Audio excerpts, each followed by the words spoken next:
నారాయణం పద్మభువం వశిష్టం శక్తిం చ తత్పుత్ర పరాశరం చ వ్యాసం శుకం గౌడపదం మహాంతం గోవింద యోగీంద్రమథాస్య శిష్యం శ్రీశంకరాచార్య పద్మపాదం చ హస్తామలకం చ శిష్యం తం త్రోటకం వార్తికకారమన్యాన్ అస్మద్గురూన్ సంతతమానతోస్మి. ఎవరినైనా ఒక గృహస్థుల్ని, ఏమండి మీ నాన్నగారంటే ఒక్క నిమిషం అండి ఆలోచించి చెప్తాం, మీ తాతగారంటే ఒకసారి పుస్తకం చూసి చెప్తామంటారు, ఏమండి వాళ్ళ నాన్నగారంటే తెలియదండి మీరు పైకి వెళ్ళి కనుక్కోండి అని అంటారు.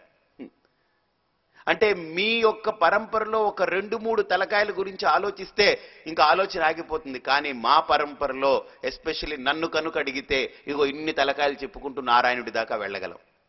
అంతేకాదు, నారాయణుడి కంటే ముందు ఉంది ఈ విద్య. నారాయణుడు ఏం సొంతంగా కల్పించలేదు ఈ విద్యని, నారాయణుడి కంటే ముందు ఈ విద్య ఉంది. ఎలా ఉంది ఈ విద్య? నారాయణుడికి ఇచ్చినటువంటిది ఈ విద్య. ఎవరిచ్చారు అని అంటే ఇది ఆ అమ్మవారే ఇచ్చింది నారాయణుడికి. ఆ అమ్మవారే నారాయణుడికి అందించింది ఈ విద్య.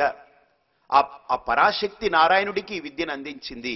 అందుకనే ఇక్కడ మనకి ఈ సంస్కృతిలో ఆ మూల ప్రకృతి ఆవిడ అమ్మవారు. అందుకనే ఆవిడ్ని లలితా సహస్రనామంలో అంటారు, మూల ప్రకృతి రవ్యక్త వ్యక్త వ్యక్త స్వరూపిణి వ్యాపిని వివిధాకార విద్యా విద్యాస్వరూపిణి.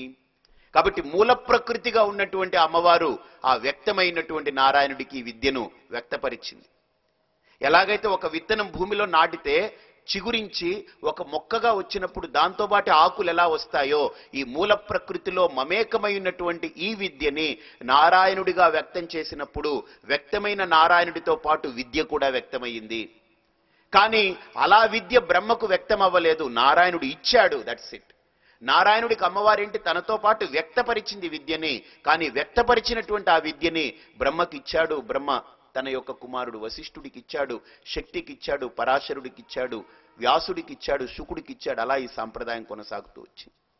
వస్తున్నటువంటి సాంప్రదాయం ఈరోజు ఏంటంటే ఎవరు పడితే వాళ్ళు సన్యాసం వేసేసుకుని నాకు గురువేం లేదనుకుని వాళ్ళు ఏదో చదువుకొని కొంత ధ్యానం మీద క్లాసులు లేకపోతే యోగం మీద క్లాసులు ఏవో పెట్టేసినంత మాత్రాన ఒక సాంప్రదాయం అని అంటే ఇట్ ఈస్ ఎక్కడో బ్రేక్ అవుతూ ఉంటుంది, అది ఎక్కడో స్క్రూ లూజులు అవుతూ ఉంటాయి.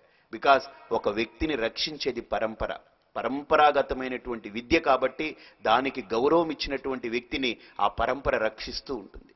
అందుకనే ప్రతినిత్యము ఒక్కసారి ఆ పరంపరాగతమైనటువంటి ఆ విద్యని పొందినటువంటి ఒక సాధకుడు, ఒక సన్యాసి, లేకపోతే ఒక పీఠంలో ఉన్నటువంటి నివసిస్తున్నటువంటి వ్యక్తి తన పరంపరనంతా స్మరించుకుంటాడు. సో దట్ ఆ పరంపర యొక్క అనుగ్రహం తన మీద ఉంటుంది. అందుకని మీలో కూడా ప్రతి గృహస్థు ఉదయం లేవగానే మొట్టమొదట తన తండ్రిని అలా ఎంతమంది తరాలని మీకు గుర్తుంటే అంతమందిని స్మరించుకోగలిగితే మీ యొక్క ఆ వంశ పారంపర్యంగా వస్తున్నటువంటి పెద్దల యొక్క పుణ్యాన్ని మీరు ట్యాప్ చేయొచ్చు. యూ కెన్ ట్యాప్ దట్ పుణ్యం. ఎస్, ఇట్ ఈస్ ట్రూ, సత్యం. మీరు ఉదయాన్నే వాళ్ళని స్మరించుకోండి, వాళ్ళ పుణ్యం మీ దగ్గరికి ఖచ్చితంగా వస్తుంది, అది అందుతుంది. అందుకనే పెద్దలు చేసిన పుణ్యం అంటారు. చేసిన పుణ్యం మనం పొందాలి అని అంటే వీ షుడ్ ట్యాప్ దట్. మనం దాన్ని పొందాలి, దాన్ని పొందే ప్రయత్నం చేయాలి మనం. కాబట్టి దాన్ని మనం కనుక పొందకుండా ఉండడం కోసం మనం ఉదయం లేస్తున్నాం, లేవగానే రిమోట్ ఎట్టి నొక్కుతున్నాం. వీడు అక్కడ చచ్చాడు, లేకపోతే వాడు అక్కడ కొట్టుకున్నాడు, లేకపోతే వీడు వాడిని తిట్టాడు, లేకపోతే వీడిని కోశాడు, వాడి మీద యాసిడ్ పోశాడు, దీన్ని ఇలా చేశాడు. ఉదయం లేవగానే ఈ పరంపర అంతా కూడా గుర్తు తెచ్చుకోవాల్సిన పరిస్థితి వస్తుంది. కాబట్టి ఇక్కడ ఒక్కసారి ఏ గృహస్థైనా సరే ఒక చిన్న కార్యం ఏంటంటే ఉదయం లేవగానే తన తండ్రిని, వాళ్ళ తండ్రిని తిట్టే తాతగారిని, ముత్తాతని ఎంతవరకు మీకు గుర్తుందో అంతమందిని ఒక్కసారి స్మరించుకోగలిగితే మీ హృదయంలో వాళ్ళ యొక్క పుణ్యమంతా మీ మీద కృపా వృష్టి ఉంటుంది, పెద్దల యొక్క అనుగ్రహం ఉంటుంది. అది ఇట్ ఈస్ ట్రూ, ఇది సత్యం కూడా. వాళ్ళని మరిచిపోయినప్పుడు nothing else, you cannot tap that పుణ్యం. కాబట్టి ఇక్కడ ఏంటనంటే ఏవం పరంపరా ప్రాప్తం ఇమం రాజర్షయో విదుహు సకాలే నేహ మహత యోగో నష్ట పరంతప. కాబట్టి అర్జున, ఈ మధ్యలో ఈ సాంప్రదాయాన్ని కొంతమంది దుర్బలురైనటువంటి రాజులు, వాళ్ళు ఇంద్రియాలకి వశులై, ఇంద్రియాలకి వాళ్ళు మోహితులై, వాళ్ళు ఈ విద్యని, ఈ యొక్క ఆధ్యాత్మిక ఈ తత్వాన్ని, ధర్మాన్ని దూరం చేసుకున్నారు. అందుకని అర్జున, నువ్వు దానికి అర్హుడవని గుర్తించాను. అంతేకాదు ఇక్కడ అర్జునుడికి 2 అడ్జెక్టివ్స్ వాడాడు, భక్త, సఖ 2 వాడాడు. ఎంత గొప్ప కాన్సెప్ట్ చూడండి ఇక్కడ. అందుకనే సయే వాయం మయా తేద్య యోగః ప్రోక్తః పురాతనః భక్తోసి మే సఖా చేతి రహస్యం ఏతదుత్తమం. అర్జునుడికి ఎప్పుడైనా సరే ఈ గీత చెప్పుండొచ్చు కృష్ణుడు, ఎందుకంటే చాలా ఇష్టుడు, చాలా అతనికి అర్జునుడు అంటే మహా ఇష్టం, ప్రాణం కూడా. ఈ భగవద్గీతని ఎప్పుడైనా చెప్పుండొచ్చు అర్జునుడికి. కానీ అర్జునుడంటే చాలా ఇష్టుడు కదా అని అవసరం లేనప్పుడు, సందర్భం లేనప్పుడు, ఆ పరిస్థితి రానప్పుడు, ఆ అట్మాస్ఫియర్ లేనప్పుడు శ్రీకృష్ణుడు ఎక్కడా చెప్పలేదు. అర్థమైందా? నేను బ్రహ్మచారిగా మొట్టమొదట మా విద్య పూర్తి చేసి మా గురువు గారి దగ్గర నేను ఒక ఊర్లో క్లాసెస్ చెప్పేవాడిని. అక్కడక్కడ ఒక 5గురికి, ఒక 10 మందికి అలాగా. నేను బస్ స్టాండ్లో ఒకసారి బస్సు ఎక్కడానికి వెయిట్ చేస్తూ ఉన్నాను. క్లాస్ పూర్తయింది, వెయిట్ చేస్తూ ఉన్నాను. ఈలోగా బస్సు రాలేదు, కొద్దిగా డిలే అయింది. నా పక్కన ఒక ఆయన కూర్చున్నారు. ఏమండి స్వామీజీ మీరు ఏమిటండి అని అడిగారు. నేను ప్రతి ఒక్కళ్ళు నన్ను అడగడం మీరు ఏమిటండి అని అడగరు. నేనేమిటి స్వామి వాట్ ఈస్ దేర్, అందులో మీరేమిటి అని అడగడం ఇంటి చూస్తున్నావు కదా అన్నారు. అంటే ఒక ఆయన అన్నారు, లేదండి ఇది ఏమన్నా వేరే మాల ఏమన్నా వేశారా అన్నాడు. ఇది మాల వేయడం ఏమిటయ్యా? నాకు అప్పుడు అర్థమైంది, ఇది అయ్యప్ప మాల వేసినట్టు ఇదొక ఏమన్నా మాలను అనుకున్నాడు.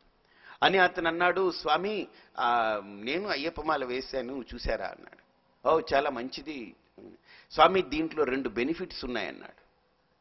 ఏమిటి నాకు అర్థం కాలేదు. ఈ మాలలో 2 బెనిఫిట్స్ ఉన్నాయా? మీరు వేశారు కదా, దీంట్లో ఏమైనా బెనిఫిట్ ఉందా అన్నాను. బెనిఫిటింగ్ లేదు, I am befitting in to that, no benefit అన్నాను.